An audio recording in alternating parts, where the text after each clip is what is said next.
أعوذ بالله من الشيطان الرجيم بسم الله الرحمن الرحيم الحمد لله وكفى وصلاة وسلاما على عباده الذين اصطفى لا سيما المصطفى محمد صلى الله عليه وسلم وعلى آله وصحبه ومن تبعهم بإحسان إلى يوم الدين وبعد السلام عليكم ورحمة الله وبركاته. amatenda majivuga Allah subhanahu wa ta'ala tusabibingana n'emirembe biddeeri nabbi waffe Muhammad sallallahu alayhi wa sallam awamu n'abantu b'enjuye ne basahaba be n'abo bonna abagoberera obufu bwabwe okutuusa ku nnaku lw'enkomerero. Wabaadu baganda bange abampuliriza b'ebitiibwa, tukyagenda mu maaso n'okunnyonnyola ekitabo kyaffe ekiyitibwa Al-Burda ekya Imam Al-Busiri nga twakoma mu kitundu kyaffe ekyasooka, yani mu mulyango gwaffe ogwasooka ogwa Burda eno, nga tulabye mwana wattu nti Imam Al-Busiri yabeera nga akola ki? Yabeera nga yejjamu munne bwe yali ayogerezeganya naye, era nga bwe tugenda okwongera okubeera ntukola ki? Tugenda mu maaso n'okukiraba. Ekitundu ekyo alhamdulillah b'omulyango ogwo ogusookera ddala twagumaliriza. Allah subhanahu wa ta'ala atusobozesa okubeera nti twagunnyonnyola era ne tuguvuunula ne tugumalako,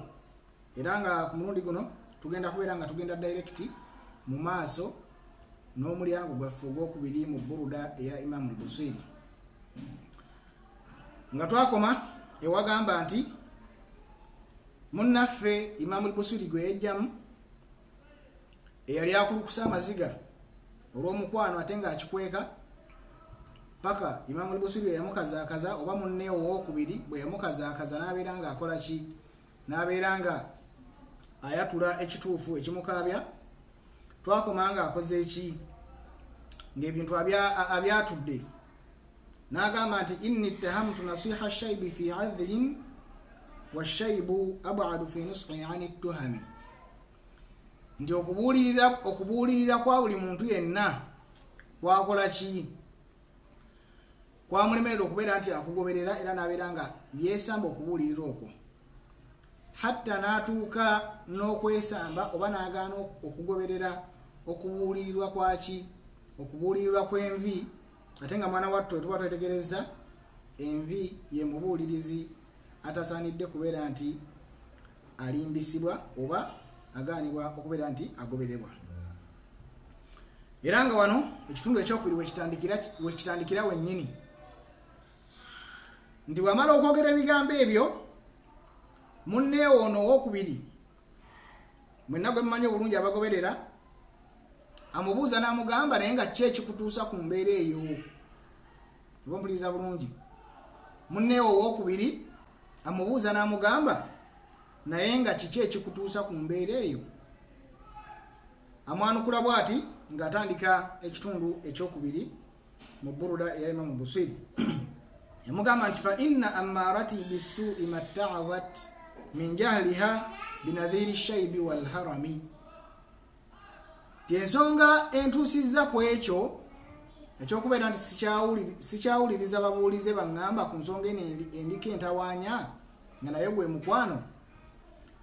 eri nti fa inna amarati bisuu'i matta'azat, omwoyo gwange al amara ogundagira bisuu'i okubeera nti nkola ebibi, matta'azat tegwebuuliridde oba tegwebuulirira. Omwoyo ayogera ku mwoyo an-nafs, fa inna amarati bisuu'i matta'azat, omwoyo gwange ogundagira okukola ebibi mwana wattu tegwebuuliridde. Imam Al-Busiri huna waneeno yushiru ila anwa'i nafs, mwana wattu akulaga emiteeko gy'omwoyo, era nga naye muganda wange njagala obeere ng'okola ki? Njagala obeere ng'ogimanya. Omwana Adamu yenna alina emiteeko gy'emyeyi gya mirundi esatu. Mulimu omwoyo nga nagwa Imam Al-Busiri gwe yayogerako wano guyitibwa an-nafsu ammaratu bisuu'i, omwoyo ogulagira omuntu okukola obubi, omwoyo ogubeerawo nga gukulagira okubeera nti okola bibi byokka. Ompuliriza bulungi, nga otuuka ku kibi gukusindiikiriza okubeera nti okikola. gukulungiza gukulaga nti kirungi okirinamu amanfa okirinamu obulungi bwosobola okifunamu omwoyo ogwo weguli ku mwana Adamu gumutambulirako abampuliriza bulungi era Allah subhanahu wa ta'ala yagogerako ne mu Qur'ani mu surati Yusufu bwe yalinga yahki mwana wattu aleeta ebigambo by'omukyala eyali omukyala wa kabaka eyali afuga mbiseera ebyo ku mulembe gwa nabbi Yusufu mu kitundu ekyo omukyala agamba atya omukyala yagamba nti wama ubarri'u nafsi inna an-nafsa la ammaratun bis-su'i illa ma rahima rabbi ti mwana wattu sejjeereza mwoyo gwange olw'ensonga nti omwoyo gukulagira okubeera nti okola ebibi illa ma rahima rabbi okujjako oyo yekka Allah bw'aba asaasidde nekibeera nti omwoyo ogwo gwe gumu ku myoyo y'omwana Adamu gy'akola ki gy'alina kati Imamu Busiri kana yushiru ila dhalika yali akulaga omwoyo ogwo ogutambulira ku mwana Adamu mu mbeera eyo era mu myoyo omwana Adamu gy'alina oba egimutambulirako an-nafsu lawama nawo gwe mwoyo gw'okubiri twagambye giri esatu an-nafsu lawama gwo gwe mwoyo ate oguli ekyennyuma ekya guno gwe tusoose okulaba nti guno gwo gubeera gulumiriza nannyini gwo buli wabeera nga akoze ekikyamu ne gumulumiriza muli nawulira nga ali guilty twegamba afiiringa nti alina ekintu ekikyamu kyakoze obumpuliriza bulungi ekyo nno kya butonde omwoyo gwo gubeerawo ku buli mwana Adamu gumutambulirako obumpuliriza bulungi gumutambulirako nti buli wokola ekikyamu muli olina okufiiringa guilty olina okufiiringa nti olina ekikyamu kyokoze naye n'okimanya nti ddala kyenkoze kikyamu naye waba nga tewali akugambye nti kikyamu wabula olw'okuba nti guli omwoyo Katonda yagutonderamu gwo guyina okukulaga nti kyokola kikyamu era nga tonnaba kukola kintu ekyo gusooka kukola ki gusooka kukulumiriza naye olw'okuba nti omwoyo guno ogulagira ebibi ogwagala ebintu ebikyamu ebiseera ebisinga gw'amaanyi nnyo ate okusinga ku ginnaajo era ebiseera ebisinga guwangula singa omwana Adamu abatakoze eki abatagugenderedde nekibeera nti mwana Adamu yalibaddemu agendereza nnyo eri omwoyo ogwo kati omwoyo ogwokubiri ogutambulira ku muntu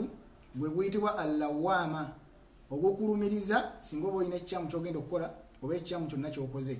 era nga nagwo Allah subhanahu wa ta'ala yagogerako mu Qur'an nga batugamba mu surati wembaseeradde surati Qiyama n'agamba nti wala uqsimu binnafsi lawama yagulayira n'okugulayira nti ndayidde omwoyo ogulumiriza omwana Adamu ng'alina ekibi kyagenda okukola oba ng'alina ekibi kyakoze fenna tukimanyi bulungi nti Allah subhanahu wa ta'ala talayira okujjako ku kintu nga kiri azim nga kinene era nga dhubal kintu kirimu ensonga kirimu eggumba ebumpuliriza bulungi olw'ensonga nti Allah subhanahu wa ta'ala munene kitegeeza waawe ekintu amakulu nayo kibeera kyamakulu ekintu ekyo kati Allah subhanahu wa ta'ala omwoyo gwe yakola ki yagulayirako mu Qur'ani nnamba okulagira ddala nti mwoyo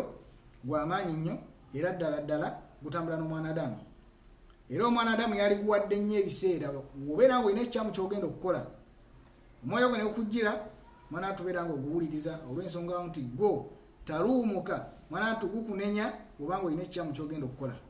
taluumuka ensonga lwaki nti gwayitibwa allawama lawama ismu tafdil obumpuliriza bulungi oba ismu mubalaga niwe nagamba ismu tafdil tegeeza ismu mubalaga linnya eriraga obungi bw'ekintu nti lawama guyitiriza nnyo kunenya guyitiriza nnyo tegukuleka tegukuvaako lwaki bakozesa ekigambo ekyo nti lawama gukiyitiriza nnyo mukubeera nti gukujjukiza oleme kugwa mu kikyamu ogwo nno gwe mwoyo ogwokubiri mu myoyo egitambulira ku mwana Adamu mwoyo ogwokusatu gwe guyitibwa almutmainna annafsu almutmainna gyegyo emyoyo esatu mufunze annafsu almutmainna gutegeezebwa ki ekitegeezebwa mu gwo gwe mwoyo mwana Adamu gwe mwoyo gw'omwana Adamu nga gwatebenkera nga gwo mutebenkevu guliwo okukola birungi byokka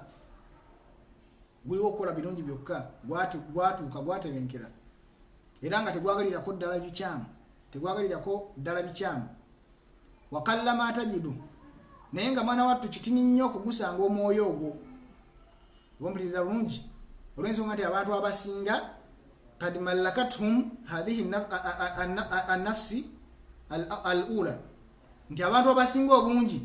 guli omwoyo ogusooka gwe twasoose okulaba oguli ammar ogulagira okubeera nti okola ebikyamu mwana wattu gwe gubafuga gwabasinza amaanyi abantu abasinga obungi kallama tajidu an-nafsul mutma'inna mwana wattu kizibu okusanga omutima oba omwoyo omutebenkevu nga gwo gusiima birungi byokka ate nga buli kikyamu gukikola ki gukitamwa naye nga gyegiri mwegiri era Allah subhanahu wa ta'ala nagwe yagwogerako mu Qur'an bwe yagamba nti ya ayyatuha an-nafsul mutma'inna irji'i ila rabbiki radiyatan mardiya tiwange gwe omwoyo oguli mutma'inna wange gwe omwoyo omutebenkevu ogwatuuka irji'i ila rabbiki radiyatan mardiya bw'oba ofudde eri mukamaawo ng'osiimiddwa ate nga naawe osiimye kikulaga nti omwoyo ogwo oba abantu abalina emyoyo egyo ekisookera ddala baba tebatya kufa kubanga akimanyi wonna waafiira agenda ala khayiri agenda ku kirungi oba mpuliriza bulungi agenda ku kirungi agenda kusisinkana birungi byereere ate era aba agenda kubeera asiimibbwa nga Allah subhanahu wa ta'ala bwakinyonnyola mu aya eyo kati emyoyo egyo njagadde njikooneko najjo tubeere nga tugiraba nti Imam al-Busiri yali akola ki yali agezaako okulaga ishara okulaga emyoyo egyo nsonga lwaki nti yakozesa wano ekigambo fa inna amarati bisuu'i omwoyo gwange ogundagidde okukola obubi oba ogundagira okukola obubi tegwebuulirira ensonga lwaki nti okuva waggulu owedde akulaga nti takyusizza mu mpisa ezo embi owedda zitujja tulaba ezinonyezebwa munnaffe oli eyaganya okuwuliriza okubuulirwa kwa munnewo owokubiri nawe ensonga n'agamba nti lwaki tegwebuuliridde n'agamba nti minjahaliha binadhiri shaibi wal harami olw'ensonga nti mwana wattu gwalemwa okutegeera obukulu n'okubuulirirwa okuli mu nvi n'obukadde lwaki yagunenya olw'obutamanya olw'ensonga nti gwali gulina obusobozi bw'okunoonya irimu gutegeere ekyo nno kidde eri omuntu yenna alina obusobozi obunoonya okumanya n'ategeera ne yeewala ensonga zonna ezisobola okukola ki okumusuula mu bulabe oba mu kiteetaagisa omwana Adamu asaanidde okubeera nti anoonya okumanya n'amanya ensonga emusuula mu bulabe oba emusuula mu nsonga etali nnungi kati yanenya omwoyo gwe guno olw'ensonga nti gwesuulirayo gwannagamba mu kumanya nti ddala envi n'obukadde kintu ekibuulira ate era ekyaki ekyokugjamu essomo kintu ekyokugjamu essomo n'agenda mu maaso n'agamba nti wala a'addat min al-fi'li al-jamili qira wabula nga sinagenda abamanyi ku lulimi Oluwarabu oba batulabu ilm abawuliriza njagala okubakola ki okubagirayo kano nti wano wagambidde nti minjahaliha eyo min etwalibwanga ba'u sababiya ay bisababi jahliha binadhiri shaibi wal haram kati min eno oli aleme gitwala nti ekolera ku makulu gaayo agaki agokungulu wahuwa alibtida nedda siche bategeezaamu alba'u as-sababiyya ay bisababi jahliha binadhiri shaybi wal haram tugene maaso agamba nti wala a'addat min al-fi'li al-jamil qira ayongera nannyonnyola ensonga lwaki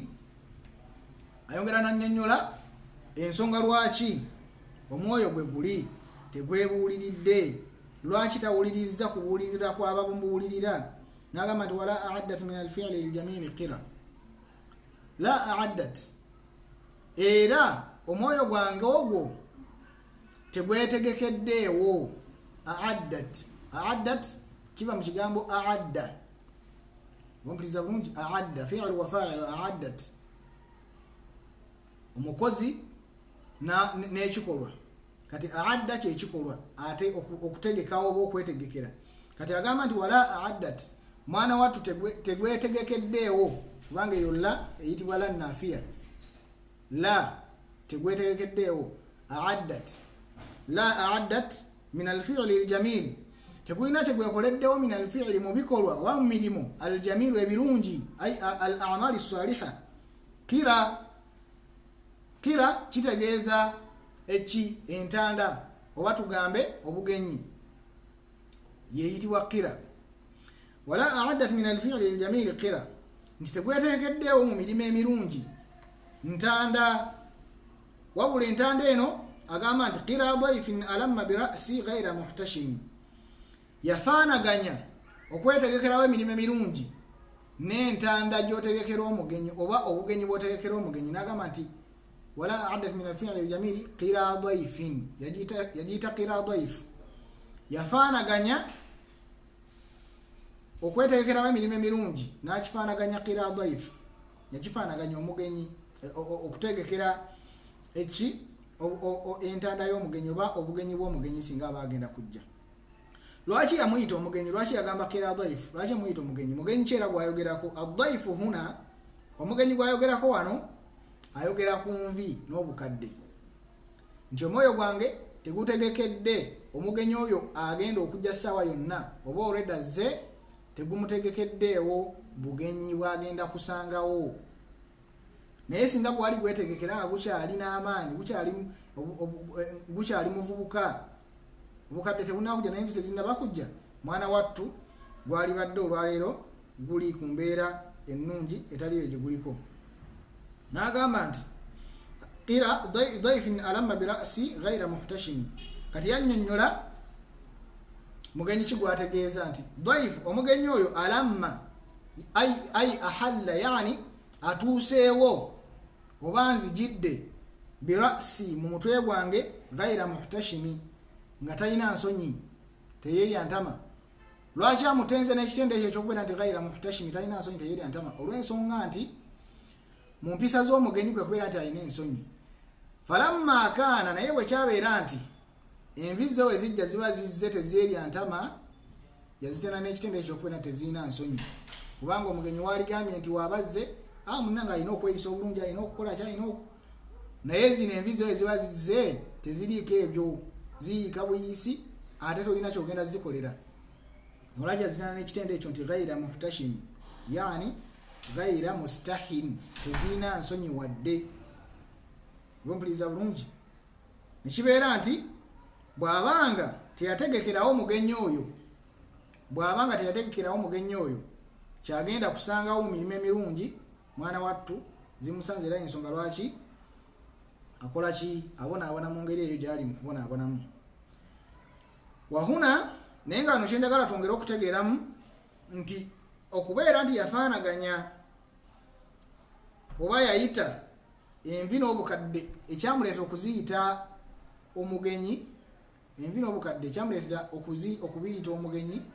olw'ensonga nti bifaanagana mu ki? Bifaanagana mu kubeera nti byombiriri bikola ki? Bigwawo bugwi. Ensonga lwaki nti yagamba nti alamma, aguddewo bugwi, abadde taliwo n'agwawo. Olw'ensonga nti n'omugenyi abeera taliwo n'agwawo n'atuuka, n'envi mu kubeera nti we ziba zijja tezikubuulira, zijja lumu oba obukadde, mwana wattu ensonga lwaki yazifaanaganya, olw'ensonga nti nazo ziringa mugenyi. Agenda ku baiti endala oba ku kitontome ekirala n'agamba nti law kuntu a'lamu anni ma uwaqqiruhu, nti kale singa nali nkimanyiiko, anni ma uwaqqiruhu, nti sigenda kubeera nti omugenyi oyo muwe ekitiibwa kye. Singa nali nkimanyi, law eyo law yakubeera nti okola ki, omuntu osuubira, oba kyetuyinza okuyita atamanni, okutamanna, okwagala okukola ki, okulowooza nti singa kyali bwe kiti. Ompuliriza bulungi, singa kyali bwe kiti, atamanni law kuntu, singa nobeera nga okola ki, nga weegomba. Law kuntu a'lamu, singa nali mmanyi, anni, nti mazima ddala nze la uwaqqiruhu, ma uwaqqiruhu, tisigenda kumuwa kitiibwa kye kumutegekera nga bukyali omugenyi oyo, katamtu sirran badali minhu bil katami katamtu nali kwese min al kitman kigambo ekyo kiva mu kukweka ompuliza bulungi katamtu nali kwese sirran asirru jayogerako wano oba ekyama kyayogerako nti nali kwese ekyama kyayogerako ayogera ku nvi nga zakajja nga ntini ziba za kyama nti singa nali nkimanyi nti envi zino sigenda kuziwa kitiibwa kyazo nga bwe sikiziwadde we mulaba nali zikwese nga zikyali nto nga zakajja nga bwakajja bwe buti nali bukwese naki nga bwakanayolekera nali bukwese naki bilkatami alkatami kimera kiringa bwolaba ina mubuliza bulungi kintu kibeera nga bwolaba hinna oba gwe tuyita hinna akola ki gwosobola okukozesa n'okola ki n'okyusa kala y'enviiri mubuliza bulungi gwosobola okukozesa n'okyusa kala y'enviiri oba kyetuyita ma yukhdabu bihi ash-sha'r ekintu ekyeyambisibwa okubeera nti kikyusibwa kala y'enviiri kati agamba nti singa namanya nti envi zino we zinajja nezeeyoleka sigenda kuziwa kitiibwa sigenda kuziwa kitiibwa kyazo nga we ziteekebwa okuyisibwamu neeyise bulungi mana tusaalikoze eki saalizikiriza kuvaayo saalizikiriza kulabika naalibadde nzitiitingirawo nezikyusa kala nensigala ku mbeera yange nga bwendi yejjusa bampuliza bulungi wano nno waliwo amasala fiqhiya masala ga fiqhi nti abaffe kikkirizibwa okukyusa kala y'enviiri singa ziba zizza envi oba kale ne ziba tezizza envi kikkirizibwa okukyusa kala y'enviiri masala gali mu kisaawe kya irimu naye nga khulasa mu bufunze situjja kugendayo nnyo eyo wabula khulasa kwetuba tufunziza nti abamanyi beegatta nti kikkirizibwa naddala singa oba okozeseza kala etali ya black n'okozesa kala endala yonna obampuliriza bulungi ekyo nno tekirina buzibu era kyakolebwanga mulimu gwa nabbi sallallahu alaihi wasallam okutiitinga enviiri ne kala yonna gyoba ogitiitinze nayo obampuliriza bulungi enviiri oba ekirevu byombi bikola ki bikkirizibwa okutiitinga ne kala waruya era byajjako mu njogera ezimu oba mu hadithi ezimu nti ne basahaba abamu batiitingako ku nviiri zaabwe oba ku birevu byabwe ne kala eya black ne kala yennyini eya black ekiyinza okulaga nti era nakyo kikkirizibwa nekibeera nti eyo nayo situjja kwekoonayo ennyo wabula njagadde ekyo nayo kibeere nga kimanyibwa agenda mu maaso n'agamba atya nti malli biraddi jimahi min gawayatiha kama yuraddu jimahu lkhairi billujumi malli ani anyamba biraddi jimahi antasaako omwoyo guno ogunsinza amaanyi nabeera nga agummalira amaanyi agunkwatirako aljimah ekigambo jimah kitegeeza alquwa amaanyi kati yebuuza nti malli ani gwe nnina biraddi agenda okunyambako okubeera nti ankwatira omwoyo guno n'agummalira amaanyi mingawayatiha mu bubuze bwagwo bwe gulimu kubanga gwabula tegweteekateekera olwedde tegweteekateekera tegwebuliridde byonna biki bizibu byereere kati abuuza ani agenda okunyambako okubeera nti akola ki agunkwatira wano nno mwana wattu tujjawo ekyokuyiga kyakuyiga ki kyetujjawo nti omuntu yenna alina okubeeramu n'omuwalimu we amulyowo omwoyo alina okubeeramu n'omuwalimu we akulyowo omwoyo obampuliriza bulungi era nga ye bw'asalawo okukubuulirira oba wowuliriza ebigambo bye bw'obanga obadde nga ava ku musita waaterebuka odda ekyo nno kyakuyiga kikulu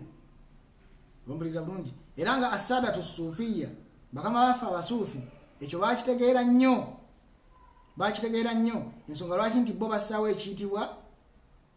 ashaykhu obampuliriza bulungi oba gwe tuyita sheikhu tariqa sheikhe akulira ekkubo sheikhu tariqa omuwalimu abakulira ekkubo kalyo gwe tuyinza okuyita nga mulyo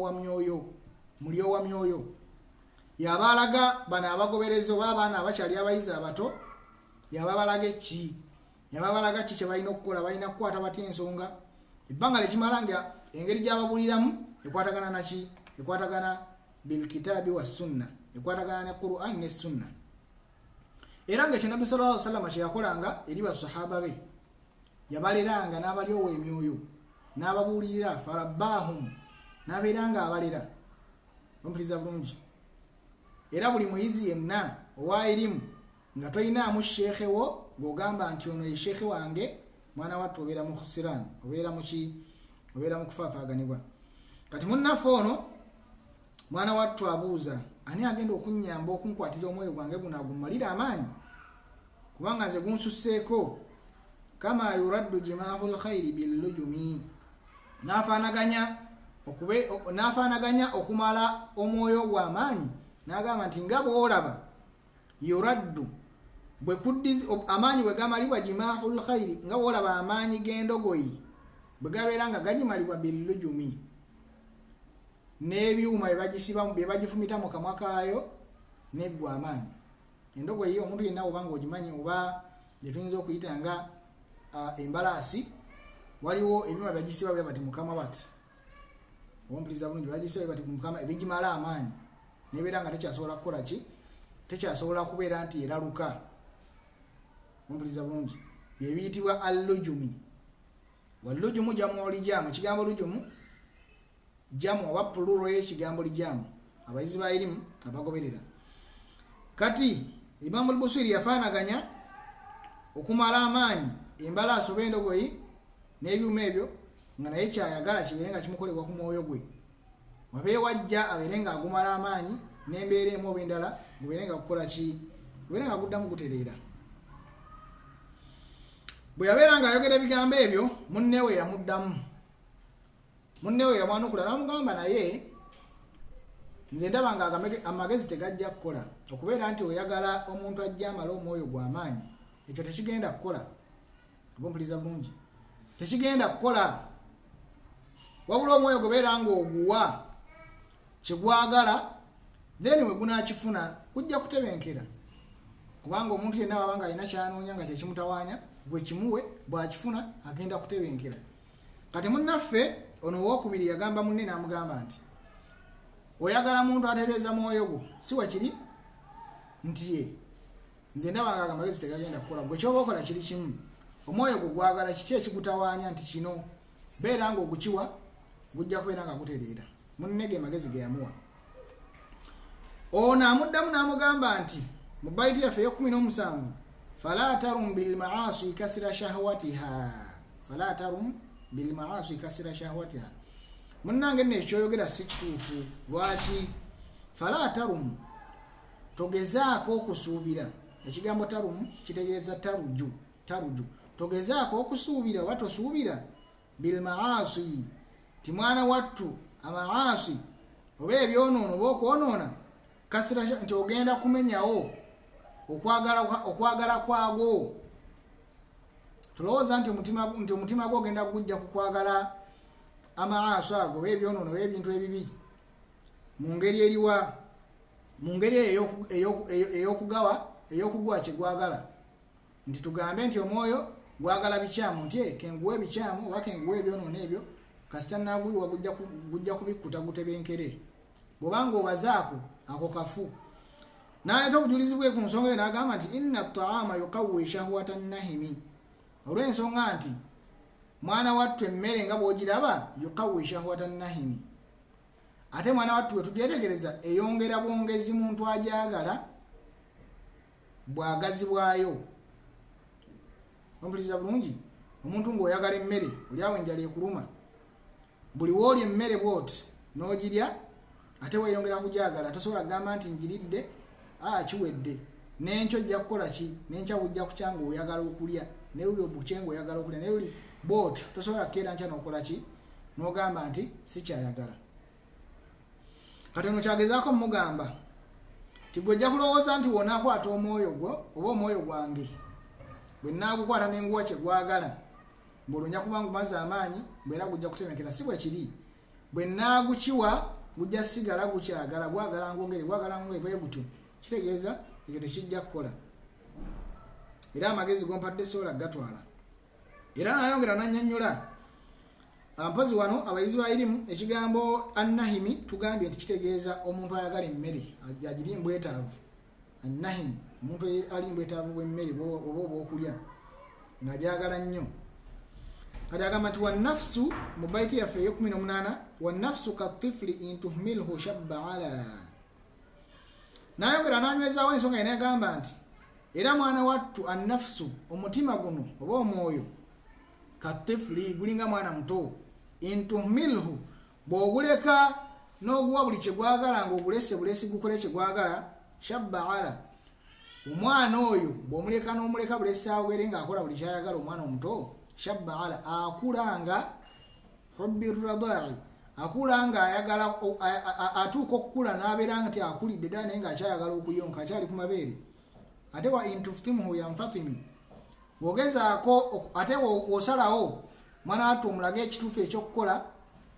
era omuzze ku kkuba ettuufu yanfatimi era ogenda omulaba ng'akoze eki ng'alizzeeko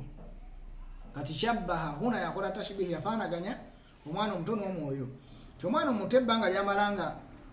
omuzadde n'omuleka ku kuyonka n'omuleka bulesayonke nga bw'ayagala oba abeere ku byayagala ajja kukula nga asigalayo ayagala kuyonka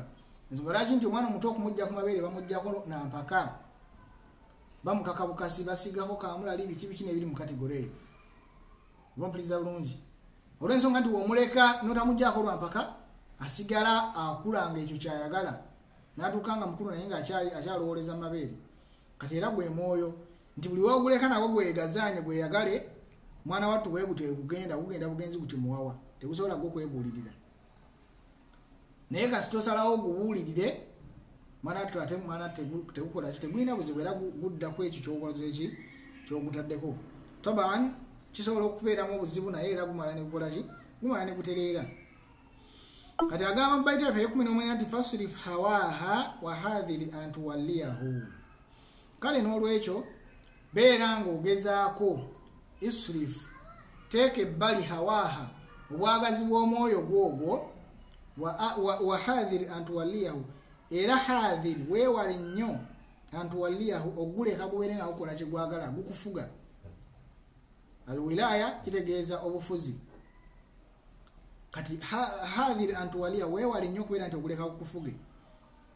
inna alhawa olw'ensonga nti obwagazi bw'omutima oba omwoyo matawalla kasita obeera nga webufuga wafe riwaya mu riwaya ya baiti eno abatondomi abamanyamu bagidwabatu aba bagiteekako obutonyeze empeerezi matuwulliya ala annaha maf'ulu lima lam yusamma fa'iluhu oba mabniyu lilmajhul amanya abamu bagiteekako obutonyeze obulaga nti kigambo ekikola ki ekiri ku njogerera gye tugamba nti matuwulliya singa gubeera gukwasibwa obufuzi obumpuliriza bulungi nti obwagazi bw'omutima oba obwagazi bw'omwoyo bwe bukwasibwa obufuzi nga bwe bufuga yusmi au yasmi yusmi kitegeeza okulwaza tikasita okukwasa obufuzi yusmi gulwaza au yasmi oba ne gutta wano nno tulaba nti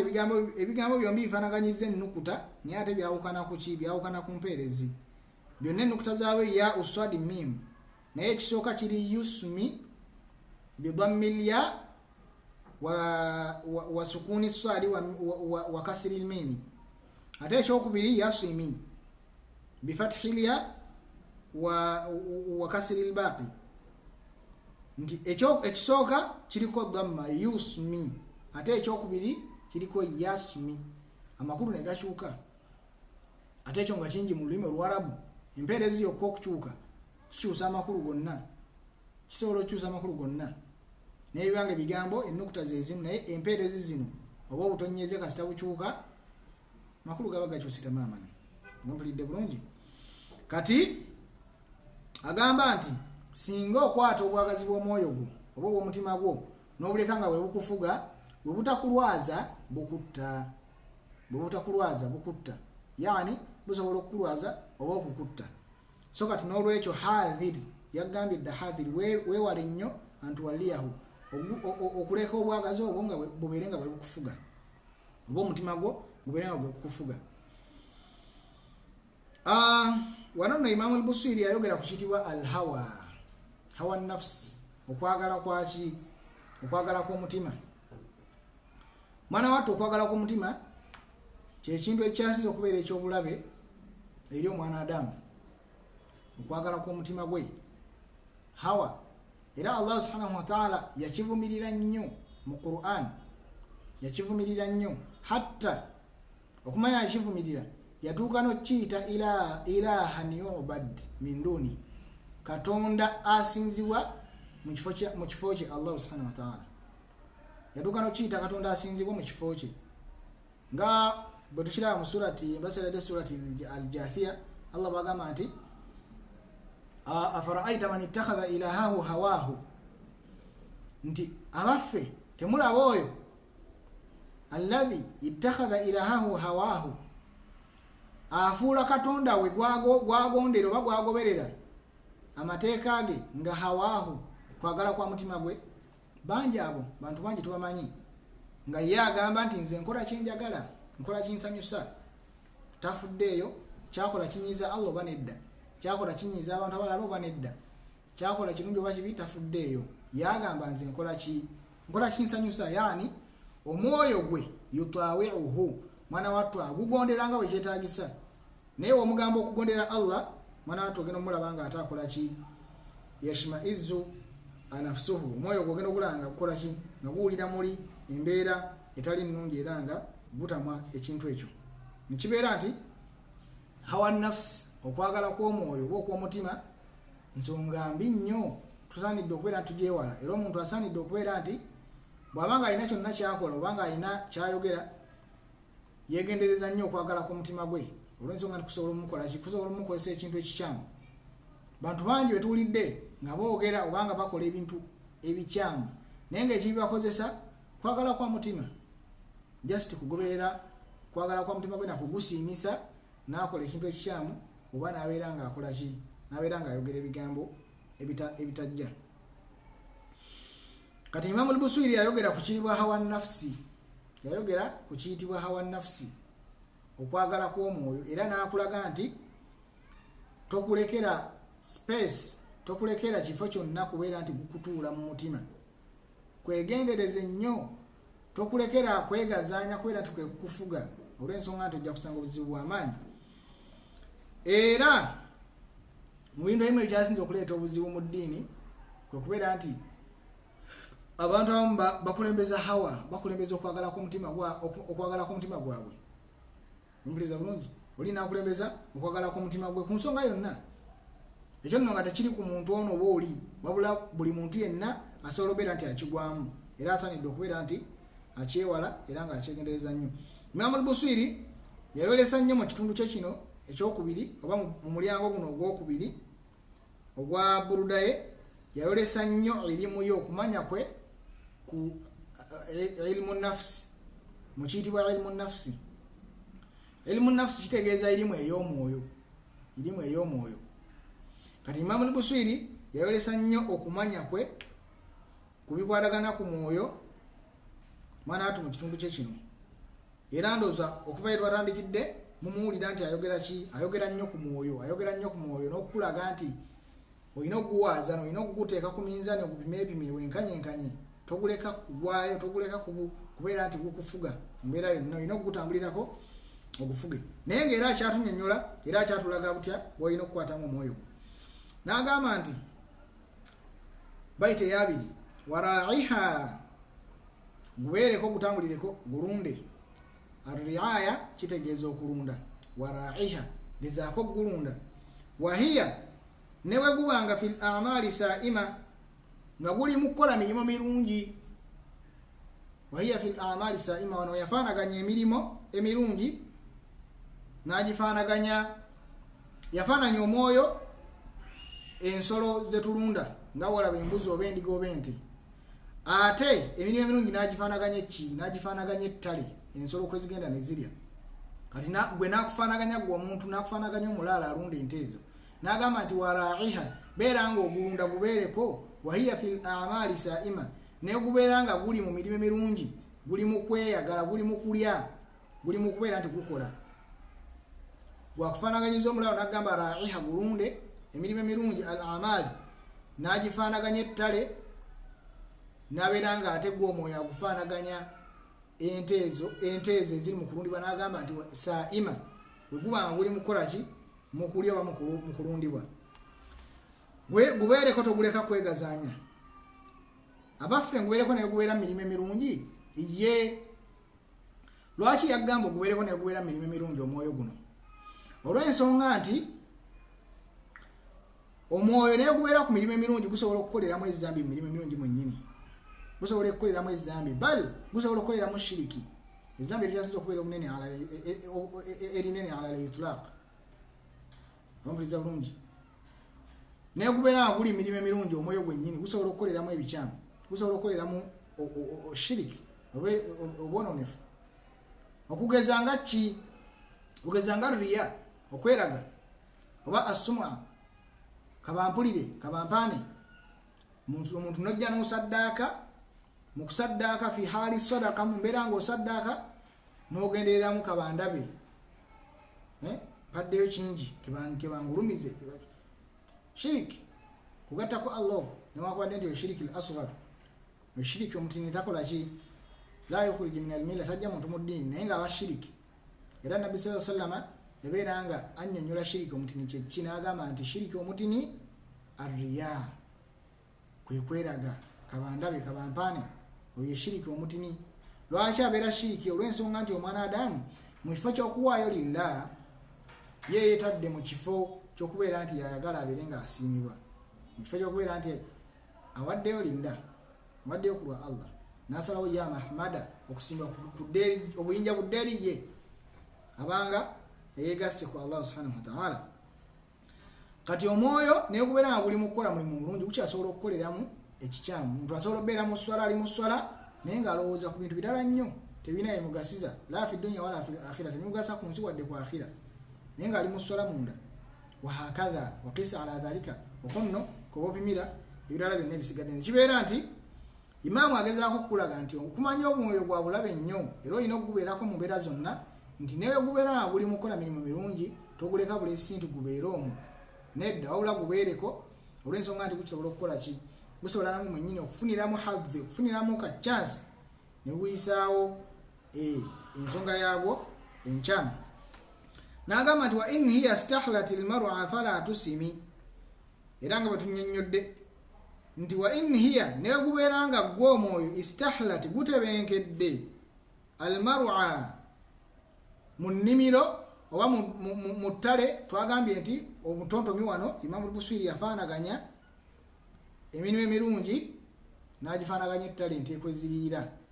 kati wanagamba nti naye gubeera nga gutebenkedde mu ttale guli mu kulya kubanga gutwagambye gyakufaanaganyiza ente oba ensolo zetulunda fala tusimi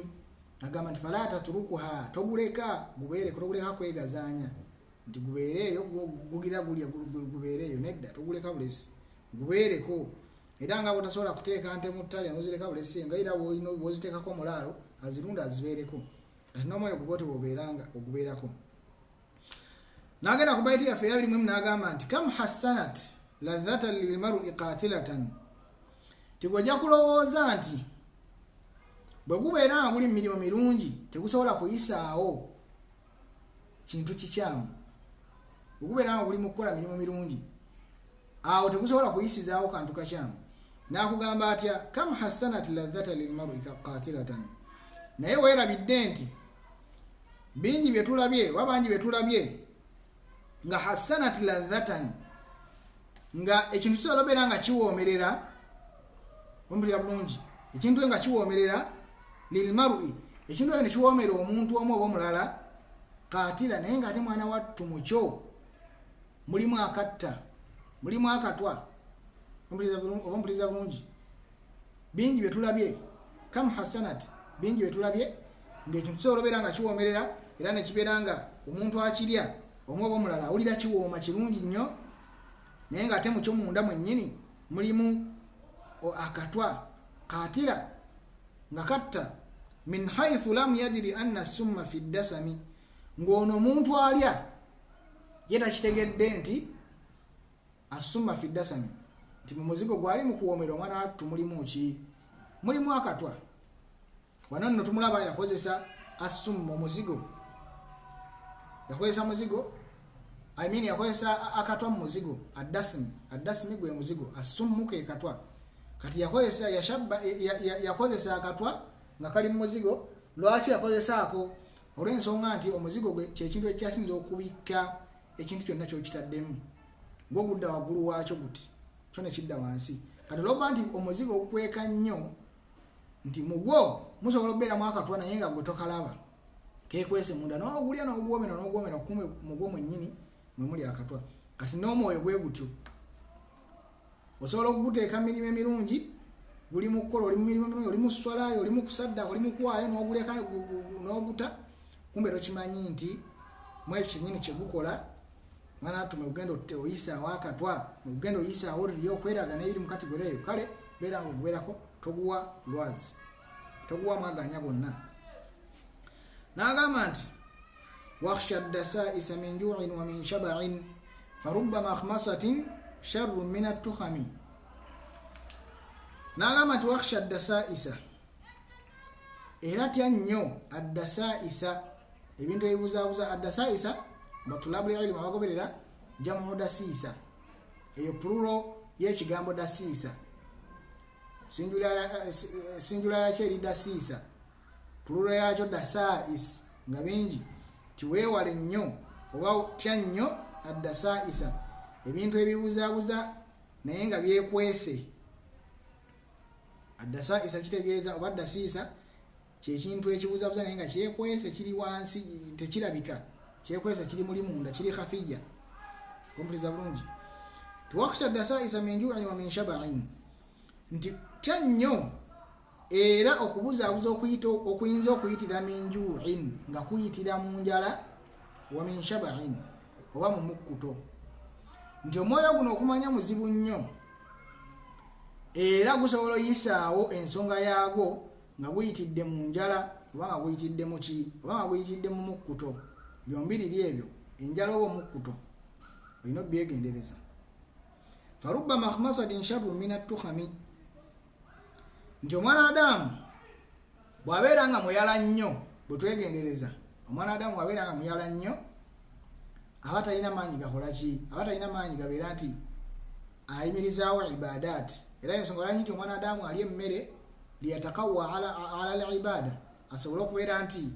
afuna amaanyi agateeka ibada mu nkola. Asaalako ekiro, ayimirira asaalaako, era ne mu kisiibo olyaddaako osobole okusiiba enkeera. Ompuliriza bulungi.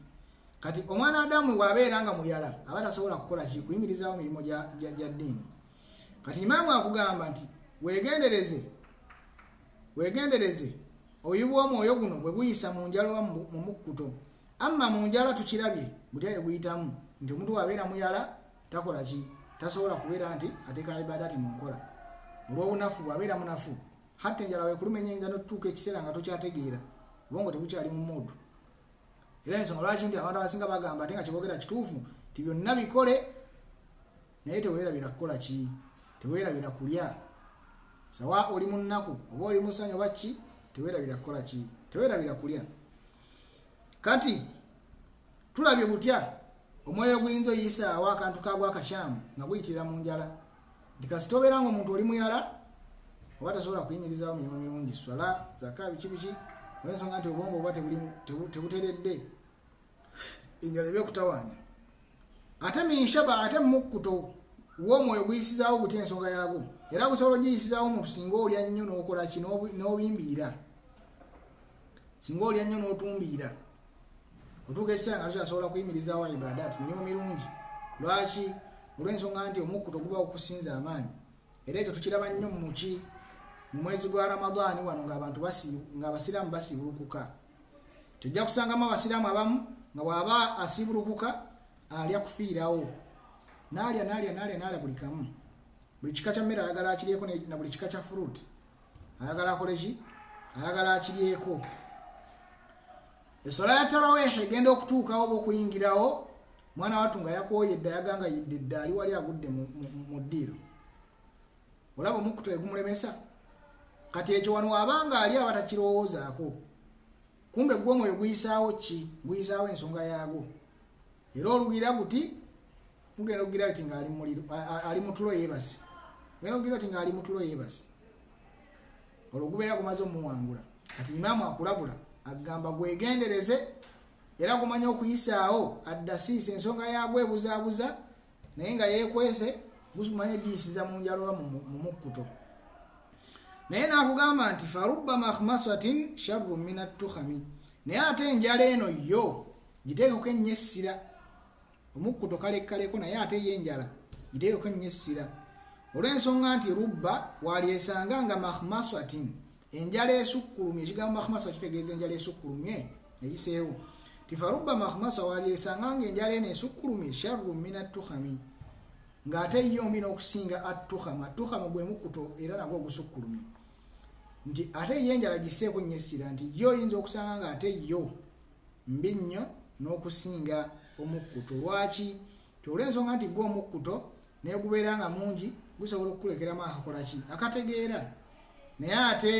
enjala singa esukka nnyo nnyo omuntu atuuka ekiseera nga n'obwongo tebukyakola ki tebukyakola. Kati yo mwana tugikole ki gyewale nnyo era gyegendereze nnyo. Imamu Lusiri wano yushiru ila madha atutunuzaawa atutunuzaako mu hadithi ya Nabi sallallahu alaihi wasallam era gye yabeera nga atunnyonnyolera omusiraamu w'alina okutambulamu mu nsonga y'ebyokulya alina kweyisa atya. Nabi sallallahu alaihi wasallam yakassama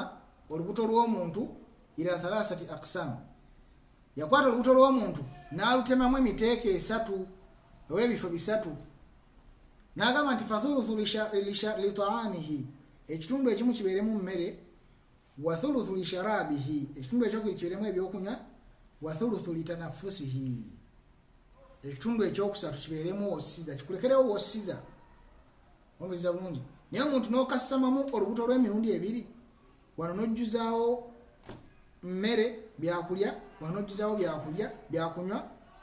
n'oterekerawo wawosiza. Omuliza bulungi. N'osanga omuntu nga asiza mukama mu kifo ky'okusiza mu nnyindo asiza mukama alidde n'asukkuluma. Kati Imamu al-Busiri yali atutunuza mu hadithi ya Nabbi era nga hadithi ntuufu emanyikiddwa nnyo. Omwanadamu yenna obanga olya olina okubeera nti okola ki? Olina okubeera nti mwana wattu olubuto lwo olutemamu emirundi 3. Eyo nno ye sunna ku nsonga y'omwanadamu gy'alina okubeera nti yeeyisaamu mu kulya. Ebaiti naye tugivuddeko. Agamba atya mu baiti yaffe ya 23, agamba nti wastafrighi ddamu min aynin qad imtala'at min al-maharimi walzam himyatan nadami. Ayongera maaso n'agamba munne titokoma kubeera nti omwoyo gwo ogulabirira bulungi, tokoma kubeera nti omwoyo gwo ogufaako ogutambulirako guleme kubeera nti gukuwabako. Ekyewuunyisa onaabuulirira munne bino nga w'obiraba mwana wattu y'ono munnaffe ate ye omwoyo gwe guteebuuliridde nagwo. Y'ono munnaffe yalemebbwa okubeera, y'ono munnaffe ali mu kubonaabona olw'omwoyo. Mwenna abagoberera nga mumanyi obulungi yali mu kubuulirira munne bineeno. Ompuliriza bulungi olw'ensonga nti yalina experience ye kyalabye akirabye ategedde omwoyo n'enkwe zaagwo. Naye nga wano Imamu al-Busiri yakola ki? Imamu al-Busiri yayogera fil haqiqa, yabulira nze naawe, wabula ye nga ye yejjemu abantu babiri abalinga abeekola ki? Abalinga abawanyisiganya ebigambo mu ngeri ki? Mu ngeri nti ayagala gwe agoberera ekifaananyi ekyo kiteeke wakati wo n'omuntu omulala gumuli mu kwebuulirira. Oba mpuliriza bulungi. Kati agamba munne nga bwe tugambye nti mwana wattu amugamba atya wastafrighi ddamu min aynin qad imtala'at. Munnaffe ono omwoyo gwe gutawaanya ate nga yabuulirira saawa zino yali mu kwogera ku mwoyo era tujja kumulaba mu maaso eyo nga ye kennyini ayogera. agamba munne nti wastafrighi ddamu min aynin qad imtala tokoma kubeera nti omwoyo gwo gufaako n'okugulabirira n'okulaba nti toguleka kubeera nti gwe gukufuga wabula yongerako kubeera nti istafrighi ddamu min aynin qad imtalaat beera kaawo kaabeko alistifragh kwe kutonyeza oba kwe kujja ekintu mu kintu kati agamba nti istafrighi ddamu yiwa ku maziga min aynin qad imtalaat agajjudde mu liiso al ayni lye liiso qad imtalaat agajjudde mu liiso oba mu maaso go min al maharimi eyo nno min twagambye nti ba'u sababiyya wanene ne wano mu kifo kino ba'u sababiyya nti bisababil maharimi olwa haramu gwokoze olw'ebintu ebyaganibwa byokoze walzam himyatan nadimi ilzam gezaako okubeera nti weekwata ku himyatan nadimi ku ngabo y'okubeera nti wejjusa lwaki yagiyita himya bamulira bulungi lwaki yagiyita ngabo okwejjusa lwaki yakuyita ngabo olw'ensonga nti omwana adamu ataibu min adhambi omuntu weyenenya mu zambire n'awulira nga yandamu mwana wattu ayejjusiza kamalla dhambala abeera nga atasigazza zambi lyonna olw'ensonga nti attauba hima tauba eringa ngabo y'omukkiriza bambuliza bulungi olina okubeera nga buli kaseera okola tauba kati Imam al-Busiri yafaanaganya okukola tauba n'okwejjusa n'akufaanaganya ki n'akufaanaganya nga beera ensonga ki yakuyita ngabo kati akukubiriza n'akugamba nti beera kaawo kaabeko albuka okukaaba yurwa mwanatu kijjako mu byafaayo ebimu ebyabasalafu abaatukulembera abalongoofu nti baakaabanga ne batuuka n'okufa oli n'akaaba n'atuuka ekiseera olw'okutya ennyo Allah n'olw'okutya ennyo akhira ne bagamba omusajja yakutuse yafudde mumpuliriza bulungi naye ffe olwaleero emitima migumu emitima gyakaluba tetukyakaabako khashiyatan lillah lwakutya Allah subhanahu wa ta'ala kati Imam al-Busiri akuzzaayo ekyo ogamba nti kaabako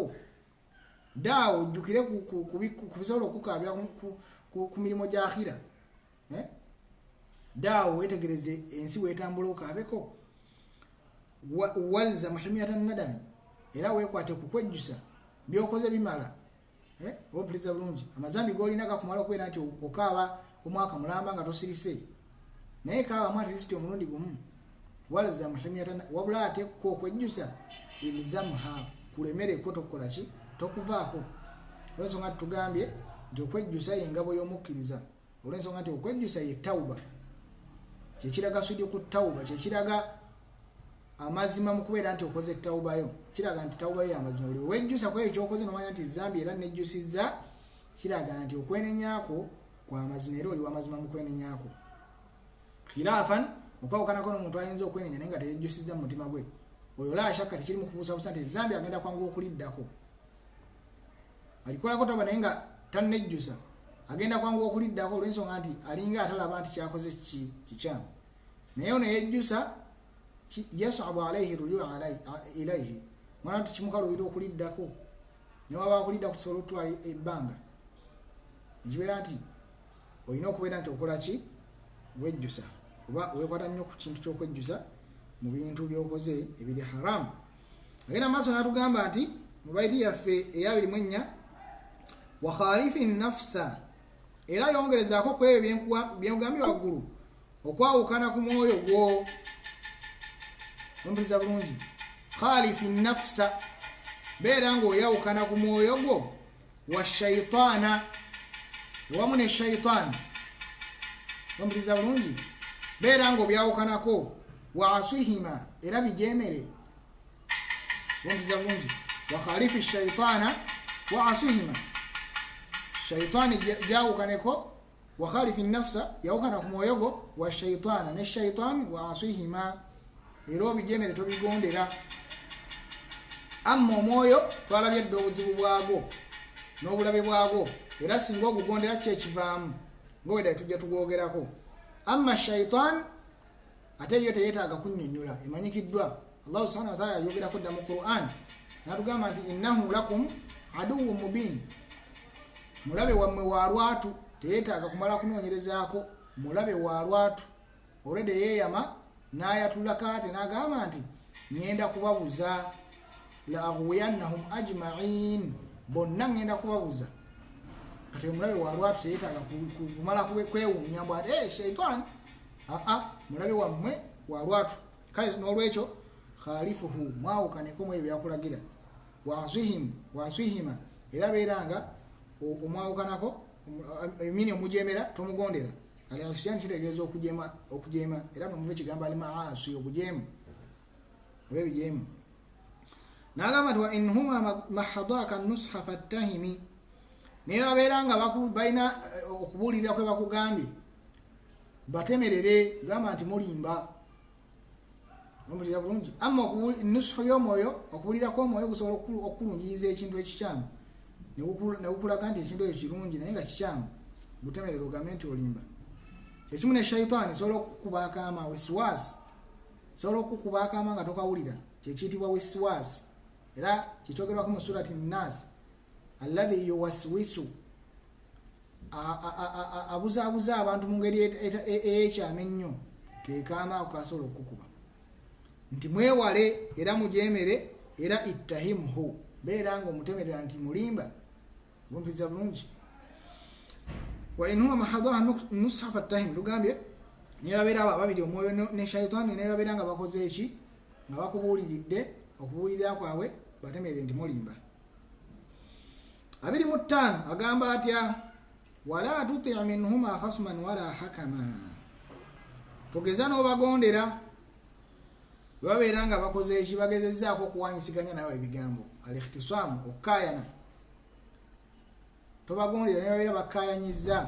ayogera kwabo babiri shaitaani n'omwoyo gwo wala hakaman naye babeera nga bebaweerebbwa olukusala okubeera nti bakola ki bakufuga ompuliriza bulungi tobakkiriza kubeera nti owanyisiganya nabo ebigambo wadde okubakkiriza okubawa olukusa okubeera nti bakola ki bakufuga tobagondera ompuliriza bulungi fa anta ta'rifu kaida al-khasmi wal-hakami olw'ensonga nti naawe okimanyi bulungi omanyi bulungi enkwe z'omuntu akola ki z'omuntu awanyisiganya nawe ebirowoozo ebigambo wal-hakami n'omuntu gwe bawadde okubeera nti yalamula oba yafuga kati wonakkiriza owanyisiganya nawe ebigambo enkwe z'omuntu awanyisiganya nawe ebigambo ozimanyi bulungi nti omuntu awanyisiganya nawe ebigambo asobola okumanipulatinga kasita omuwa chance okunnyonnyola mpuliriza bulungi kasita omuwa chance okunnyonnyola asobola okumanipulatinga nga olaba abasajja bebamanipulatinga abakyala ti omukyala kasita awo omusajja chance eyeewozaako niwabanga kyeyakoze yabadde alabako n'amaaso omusajja asobola omumanipulatinga kati enkwe z'omuntu gwewadde chance okuwanyisiganya naye ebirowoozo ozimanyi bulungi togeza n'owa shaitaani oba omwoyo gwo chance eyo okunnyonnyola togimuwa wala hakaman ate ye omufuzi okubeera nti yakufuga era naye enkwe ezo ozimanyi asobola okukozesa obufuzi bwe obw'amaanyi ge n'abeera nga akola ki ng'akuwangula n'akusuula mu nsobi ba n'akola kyonna kyayagala kibeera nti tobawa chance ezibiri tobagondera agamba nti 26 astaghfirullaha min qawlin bila amali laqad nasabtu bihi nasra lidhi hukmi munneewe ono wedda asirisa amuwuliriza yamubuuza n'amugamba naye owange gwambuulirira bino byonna gwe lwaki tobikozesa lwaki sigge magezi g'okozesa n'obeera nga wejjanjaba kuba ndaba gwe mulwadde wa mutima gwabonaabona n'omutima gwo ompuliriza bulungi lwaki ago amagezi gonna gompadde togakola ki togakozesa n'amwanukula n'amugamba nti astaghfirullaha min qawlin bila amali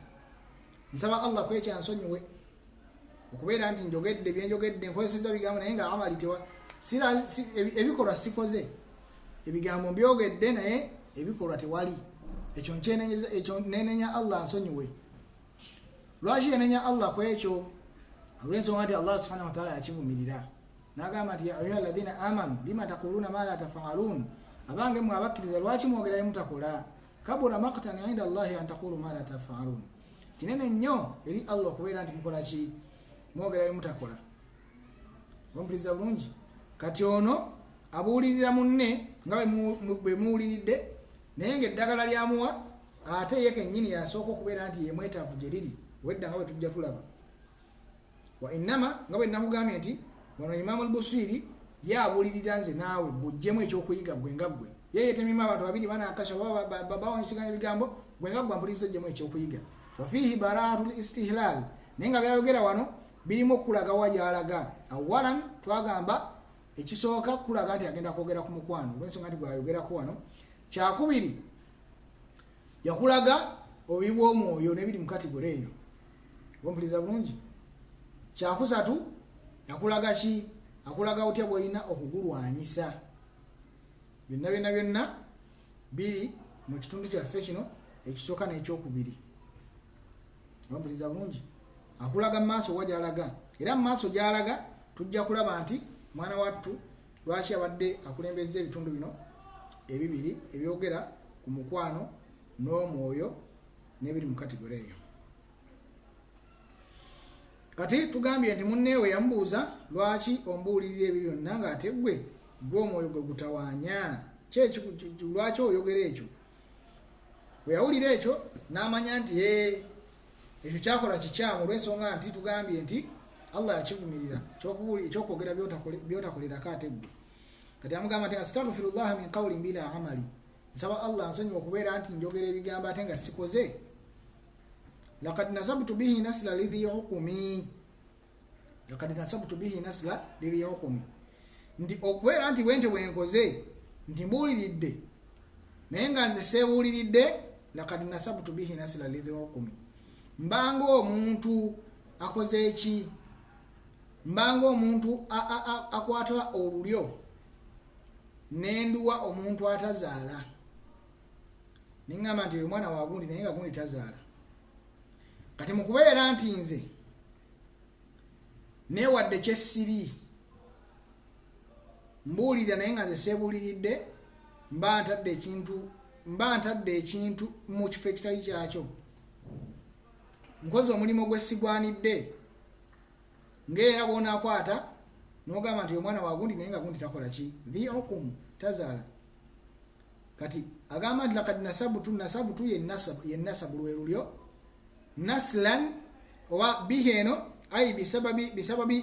fi'li hadhihi, ku lw'ekikolwa kyange kino eno ba'u sababiyya batulabuli ilmu abagoberera naslan. Era lwe lulyo nga tugambye nti laqad nasabu kwe kuteeka ekintu ku muntu, bihi naslan annasla lwe lulyo. Tumbuliza bulungi. Lidhi hukumi ye muntu atakola ki? Atazaala, omugumba gwe tuyita aqim. Tumbuliza bulungi. Nasalullah salama, tusaba Allah kituonye. Kati oba kitutase. Kati ono agamba atya? Tilaqad nasabtu bihi nasla lidhi hukumi, mwekyo kyenkola mbanga akutta olyo ne luteeka ku muntu atakola ki? Mwana wattu ayitibwa aqim oba atafuna baana. Nekibeera nti yalaga obubi bwakyo nti okubuulirira nga ate teyebuuliridde kintu ekikyamu. N'agenda ku bayitiri yaffe eddirira esembayo eya 27 n'agamba nti amarutuka alkhaira lakin ma atamarutu bihi. Ekituufu kiri nti ebirungi byo mbikubuuliridde, amarutuka nkubuuliridde alkhaira ebirungi, lakin naye nze ma atamarutu bihi seebuuliridde nabyo. Ombeza bulungi. Wamastaqamtu, ate era sinza ateredde, fama qawli laka istaqimi. Kati lwaki ate kati siraba nsonga lwaki nkugamba nti gwe tereera. Wano naakola ki? Wano nno agezaako okulaga nti kyakola naye kennyini alaba nti yatarifu, akkiriza nti tekigwanidde kubeera nti akikolebwa newankubadde nti alina okukikola. Ombuliza bulungi. Era wana abamanyi baayawukanamu wetudda mu fiqhi, mu kisaawe kya fiqhi abamanyi baayawukana nti abaffe omuntu akkirizibwa okulagira ekintu nga takikola oba alina kulagira ebyo byokka byakola. Era abaffe omuntu alina kugaana abantu ekyo ye kyatakola. Alina kugaana abantu ekyo ekintu ekiri haramu naye nga ye takikola, oba akkirizibwa okugaana abantu ekintu nga kiri haramu naye oba nga ye akikola. Ombuliza bulungi. Warajihu, ng'ekigambo ekituufu kwe kubeera nti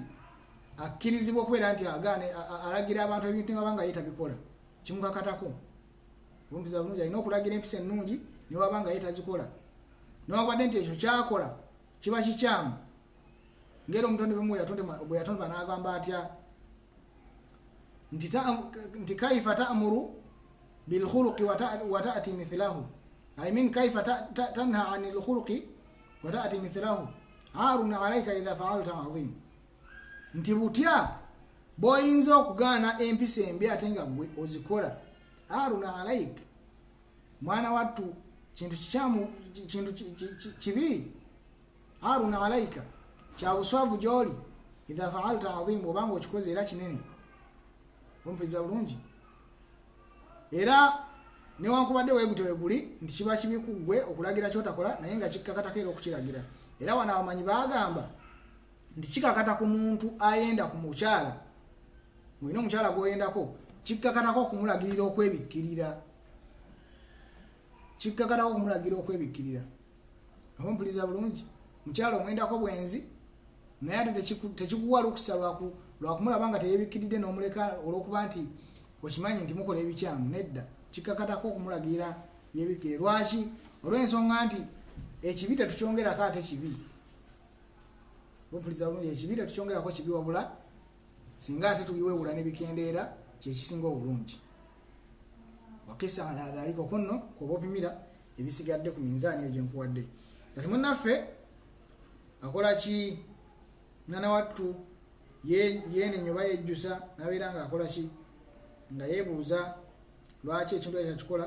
naye nga ate mwana wattu yali ateekeddwa ekikola olw'ensonga nti ono gwabuulira afunamu agenda maaso ku bayita eyabirimu omunaana n'agamba nti wala tazawwadtu qabla almauti naafira ekituufu kiri nti era seesibidde entanda qabla almauti nga sinnafa entanda eyakyo eyannaafira ey'emirimu egitali gya watteeka naafira mufrad mwana wattu kigambo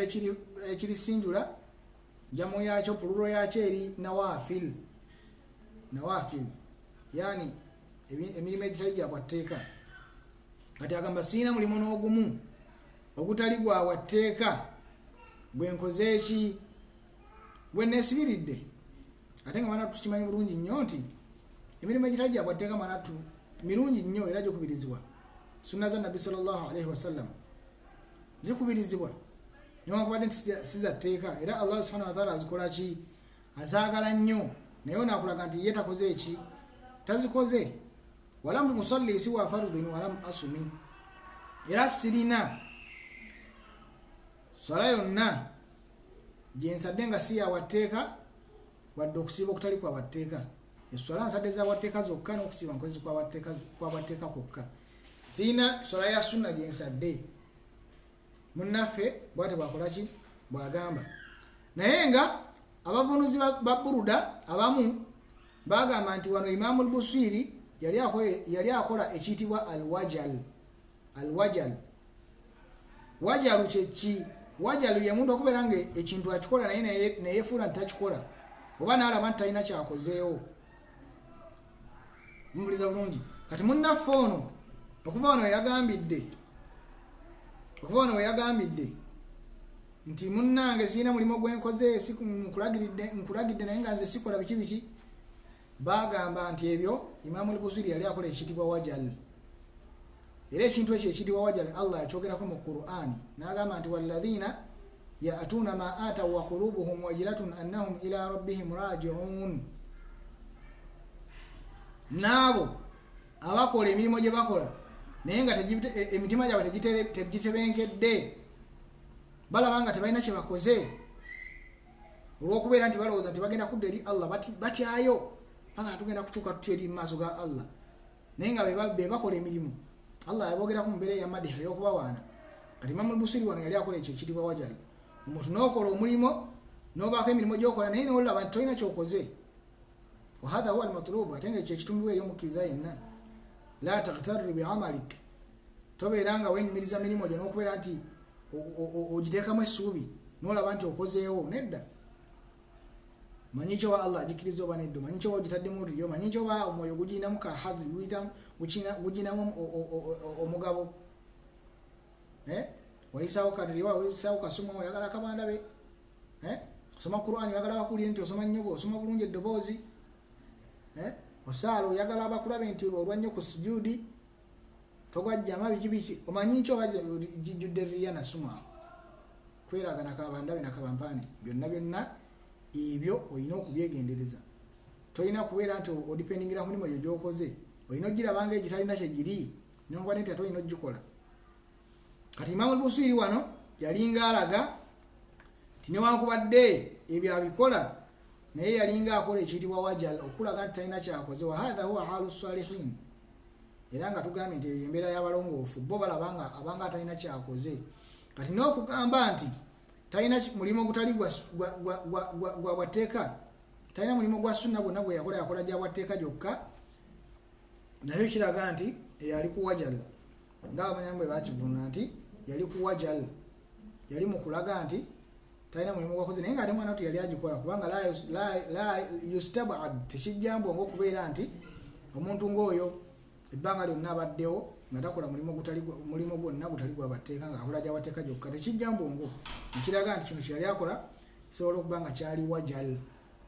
ako nno nako njagadde tubeere nga tukategeera bwe kityo ekitundu kyaffe oba omulyango gwaffe ogwokubiri nagwo ne gubeera nga guwedde omulyango gwaffe ogwokubiri mu buruda yaffe nagwo ne gubeera nga guwedde awo nno tujja okutandikira tubeere nga tukola ki nga tuyingira mu mulyango gwaffe ogwokusatu mu buruda yaffe era nga tujja kusisinkana mu kitundu kyaffe ndoza kijja kubeera kyakutaano mu mulyango gwaffe ogwokusatu mu buruda ya Imam al-Busiri wano nga tutandise ekinyusi kyennyini Imam al-Busiri kyeyali akola ki kyeyagenderera mu buruda ye nga tutuuse ku kinyusi oba ku kigendererwa Imam al-Busiri kyeyawandiikira buruda ye bino byonna ebikulembedde gubadde nga mukaddima badde nga iftitah agulawo buruda ye oba kyetwayise baraatul istihlali okulaga wajalaga kati mulyango gwaffe ogwokusatu mwagenda okulaga ekigendererwa kye lwaki yawandika buruda eno era mwe mugenda okutandikira okuwaana nabbi n'okumwogerako n'okwogera byonna siira wa nabbi obulamu bwa nabbi bwonna nga bwali butambula ne basahaba be era nga bwe tugenda okubiraba biidhinillahi taala sijja kusukka wano hadha wasalli llahumma wasallim wabarik ala nabiyina Muhammad subhanaka allahumma bihamdika nashhadu an la ilaha illa anta nastaghfiruka wa natubu ilaik wassalamu alaikum wa rahmatullahi wa barakatuh.